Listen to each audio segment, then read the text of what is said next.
নমস্কার বন্ধুরা, পৃথা কুন্তির পাকশালায় সবাইকে স্বাগত। আশা করি সবাই খুব ভালো আছেন। চলে এলাম আরও একটি নতুন রেসিপি নিয়ে। আজকে আমি করলাম ছানার শুকনো একটা তরকারি। তাহলে চলুন দেরি না করে দেখিয়ে দিই এই সুস্বাদু রেসিপিটি আমি কি করে করলাম। তাহলে চলুন শুরু করি। এখানে আছে 300 গ্রাম ছানা। এখানে আছে 4টে বড় সাইজের পেঁয়াজ কুচনো, আর আছে ছোট বাটির 1 বাটি মটরশুঁটি, একটা মাঝারি সাইজের টমেটোর টুকরো, একটা মাঝারি সাইজের রসুনের কোয়া, আর আছে 4টে কুচনো কাঁচা লঙ্কা। বাকি উপকরণগুলো আমি রান্না করতে করতে বলে দিচ্ছি। গ্যাস অন করে একটা কড়াই আমি গরম করে নিলাম। কড়াইটা গরম হয়ে গেছে, দিয়ে দিলাম 2 টেবিল চামচ সর্ষের তেল। তেলটা গরম হয়ে গেছে,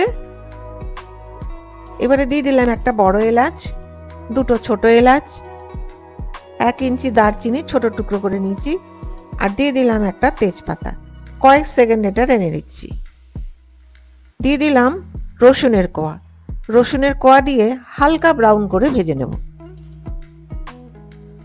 রসুনটা হালকা ব্রাউন হয়ে গেছে, দিয়ে দিলাম পেঁয়াজ কুচনো। পেঁয়াজগুলো দিয়েও হালকা ব্রাউন করে ভেজে নেব।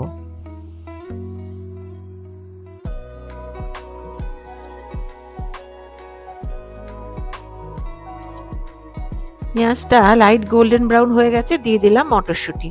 মটরশুঁটিগুলো দিয়ে প্রায় 2 থেকে 3 মিনিট আমি মিডিয়াম ফ্লেমে নেড়ে নেব। প্রায় 3 মিনিট হয়ে গেল। এবারে দিয়ে দিচ্ছি টমেটোর টুকরো,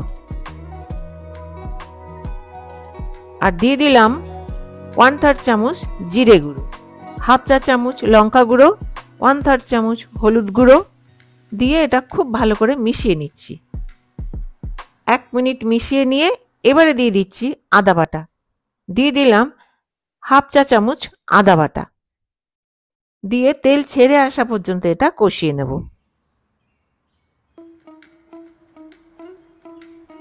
দিয়ে দিলাম স্বাদ অনুযায়ী লবণ, আর দিয়ে দিচ্ছি 1/5 চা চামচ গুঁড়ো চিনি, দিয়ে খুব ভালো করে এটা নেড়ে নিচ্ছি। তারপর তেলটা ছেড়ে এসছে। এইবারে দিয়ে দিচ্ছি ছানা। ছানাটা দিয়ে খুব ভালো করে মিশিয়ে নেব। নেড়ে চেড়ে এটা শুকনো হয়ে যাওয়া পর্যন্ত নেড়ে নেব, যাতে একটু জল জল ভাব না থাকে।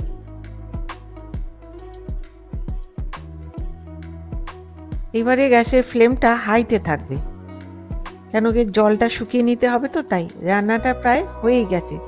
কাঁচা লঙ্কা আর গরম মশলা মিশিয়ে দিলে কমপ্লিট হয়ে যাবে। ছানাটা শুকনো শুকনো হয়ে গেছে, দিয়ে দিলাম 1/5 চা চামচ গরম মশলার গুঁড়ো, আর দিয়ে দিলাম 4টে কুচনো কাঁচা লঙ্কা, দিয়ে এটা খুব ভালো করে মিশিয়ে নিচ্ছি।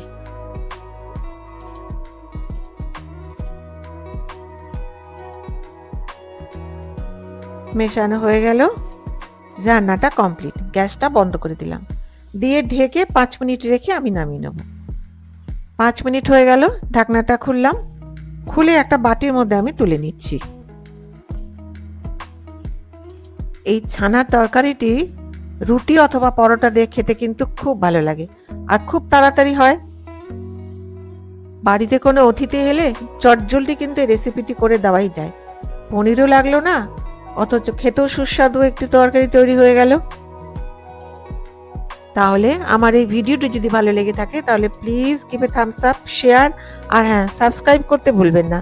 পাশে থাকা বেল আইকনটি প্রেস করে দেবেন, যাতে আমার ভিডিও নোটিফিকেশনগুলো সবার আগে আপনার কাছে পৌঁছে যায়। আপনারা বাড়িতে করুন, খান, আর আমাকে কমেন্ট করে জানান কেমন লাগলো। তাহলে দেখা হচ্ছে আরেকটি নতুন রেসিপি নিয়ে। আর আমার এই ভিডিওটি শেষ পর্যন্ত দেখবার জন্য ধন্যবাদ। ভালো থাকবেন, সুস্থ থাকবেন।